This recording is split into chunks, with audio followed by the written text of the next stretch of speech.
Indie gaming is more accessible to the masses than ever with the sheer proliferation that the internet has had in the last decade or so. Services like Steam, and Playism make obtaining some of the finest indie offerings available to anyone with a search engine. It can be difficult to find some of the titles out there that aren't available on these services though, relying mostly on word of mouth to get by. NYXX is one such game. From German upstart Infinite Vile, let's take a closer look.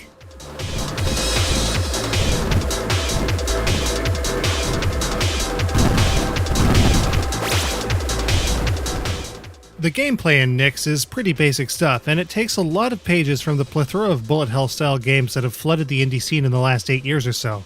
It also redacts several passages. There is a good amount of choice when starting a new game. There are 3 ships to choose from, each with their own strengths and weaknesses. Movement and fire rates and patterns will vary between the 3, allowing for most players to find a ship that they are most comfortable with. Movement is your standard 8-way fare, but it always feels as if the ship is flying about the screen just a little too fast at any time. This can be a problem with the seeming overabundance of constrictive, crowded enemy fire at all times, but there are ways around this. More on that in a second. You have access to a standard rapid shot that can be powered up to a level of 3 from blue pickups that are dropped from felled blue carrier ships. Collecting additional power icons will unleash a powerful charge shot, though this ability cannot be stored and can only really be saved for as long as the power-ups stay on screen, which isn't especially long. Crowded enemy fire makes grabbing these when you need them a chore. You also have access to a screen-clearing bomb for when things get way too unmanageable. Additional bombs can be picked up from red carrier ships with icons that match the blue power-ups in terms of design. There are often several of these power-ups in a single level, so liberal use isn't necessarily a bad thing. Finally, you can focus your shots, which ups your fire rate and slows your movement down. This can remedy your craft's overall too zippy speed, but in a lot of cases you'll end up moving too slowly to avoid utter annihilation. As such, there is no real sweet spot in terms of movement. The game engine itself is rather solid and works pretty well from a technical standpoint, but there are some seriously glaring flaws even outside of the unbalanced movement. With no visible hitbox, a must-have staple for any bullet hell game, it's almost impossible to really gauge your safety at a glance. This is compounded by enemy shots that get hidden by either larger ones, or others that blend into either the background, debris, lighting effects, or even your own shots. This is made even worse in 2-player games, especially when both player ships have fire that's the same color and shape as your enemies. In the 1-player mode, game over means that you have to start the stage all over again. No big deal, but in the 2-player mode you can't continue like in most games such as say Life Force would let you. This makes things a real drag for the player that's left out. Not being able to quit mid-stage is kind of a pain as well. If you know you're not going to make it, especially on a 1cc run, why not have the option to back out? All of the enemies seem to have ridiculous amounts of health as well. It's not uncommon to miss killing a mid-boss because you're just not doing enough damage to it, and end-stage bosses take forever to kill. As you chip away at them, even with full focused power, it never really feels like much damage is being done. Post-death invincibility is also kind of short, leading to some heinous crashes and bullet collisions, nearly upon respawn. NYXX definitely has some issues, though with some proper balancing, we're sure that NYXX could really have succeeded, but as it stands, the gameplay is depressingly unpolished and comes off squarely average. Maybe a patch could fix it all up. At least it's not D-Force. NYXX has 6 stages in all, but some serious dedication is going to be needed to see the end when the game's ridiculous difficulty and poorly implemented mechanics combine to frustrate the bejesus out of you. So, with iffy gameplay at its core, what about its scoring?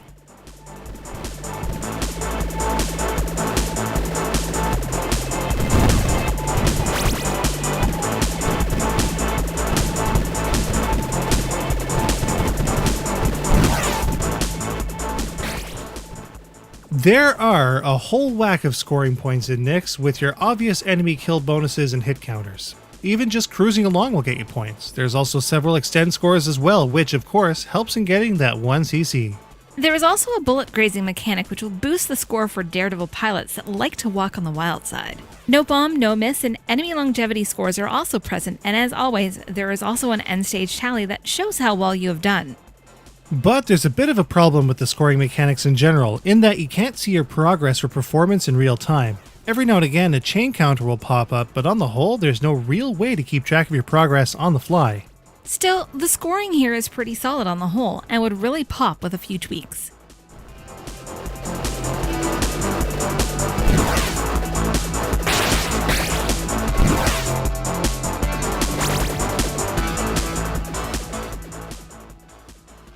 Presentation-wise, there are a few things that kind of have us miffed. mostly in terms of the visual style. On the whole, it looks fairly decent with some good looking mechanical design, and the 340p resolution scales to larger screens in full screen. But the player ships and background seem to kinda blend in a little too well with each other, with only your ship's exhaust really sticking out, which also looks like enemy bullets.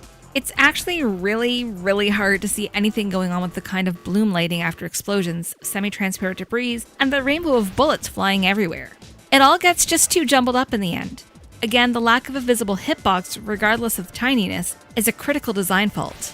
The enemy ships have a hard black outline to them, making them rather high contrast, but they also kind of don't match the overall visual style of your ship and the environments either. The player ships could have benefited from the same design scheme. Meanwhile, everything lacks the kind of animation you'd expect from a vertical shooting game from 2014. Even your ship remains static while turning. The OST isn't too bad with some good standout tunes. However, some tracks will repeat themselves. The sound effects sound awfully familiar though. Most sound like they come straight out of Luftrausers, though they can easily be generated in music and sound suites like Caustic 3.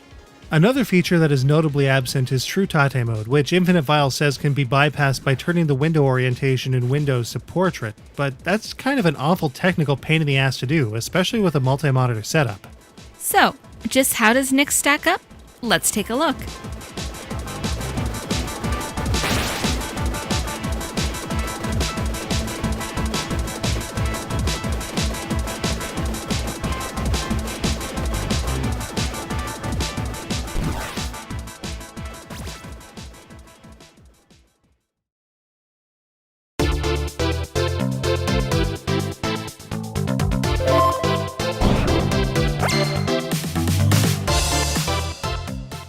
Stiff control never feels like you're moving at a comfortable pace. Too fast by default and too slow while focused, more balance could have been applied to your ship's speed. With too many types, colors, and amounts of bullets crowding the screen, the overcluttered nature of the game makes NYXX challenging the wrong sort of way. Add to that a non-existent visual hitbox and things get pretty frustrating. At 6 stages, NYXX would normally be a decent length, But the amount of time it takes to kill stage end bosses makes it overstay its welcome. the visuals are decent, but bullets and ships blend with other stage elements and ends up making for a very confusing visual experience. The high contrast enemy style should have been applied to the player ships. The OST is passable, but the tracks get reused. Sound effects sound very stock. Not a lot has really gone into the hooks of NYXX, it's basically just vanilla Danmaku with some serious flaws. The overdrive attack after full power is a mildly interesting mechanic, but on the whole, many games do what NYXX does better.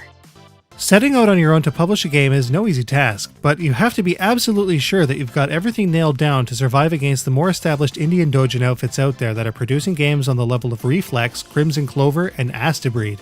As such, due to its numerous omissions and flaws, NYXX comes off as purely average, and it gets a 2.5 out of 5.